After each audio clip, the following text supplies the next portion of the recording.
പറഞ്ഞിട്ടാണ് ഞാൻ നിന്നെ കളിയാവുന്നത്. എന്റെ പെങ്ങളെ ഞാൻ നിനക്ക് കെട്ടിച്ചേരാവടാ. അയ്യോ എനിക്ക് സ്വന്തം പെങ്ങളില്ലല്ലോ. അപ്പൊ ഞാൻ പാലക്കാട് ചുങ്കത്തുള്ള ശാരദയായിട്ടതില്ലടാ ചുറ്റിക്കളി. അവരുടെ മൂത്ത മൗലടാ കനകറാണി. ഈയുടെ റൂട്ടിലിറങ്ങിയ പുതിയ പീസ്. അവളെ ഞാൻ സ്വന്തം പെങ്ങളെ പോലെ വിചാരിച്ച് എന്നൊക്കെ കെട്ടിച്ചേരാടാ. അപ്പൊ നീ എനിക്ക് അളിയനായില്ലടാ ചെറ്റ കുഞ്ഞിരാമ. കാർത്തികേയ, കയ്യൂക്കിന്റെ ഭാഷ നിനക്കേ വശമൊന്നും നീ ധരിക്കരുത്. നിന്റെ അച്ഛൻ സമ്പാദിച്ചിട്ട വകയല്ല നീ ഹോസ്പിറ്റലിൽ കയറി തല്ലി തകർന്നത്. ഈ കൈയിന്റെ എല്ലാരും നാട് പീസാക്കിയ പിന്നെ നീ ഒരുത്തനും മുമ്പിൽ പൊക്കില്ലത്.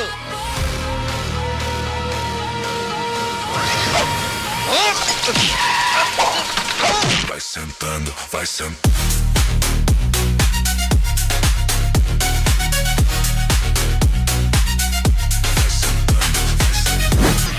നടേശ ചീപ്പ് ഷൈനിങ് ആണെന്ന് വിചാരിക്കരുത്.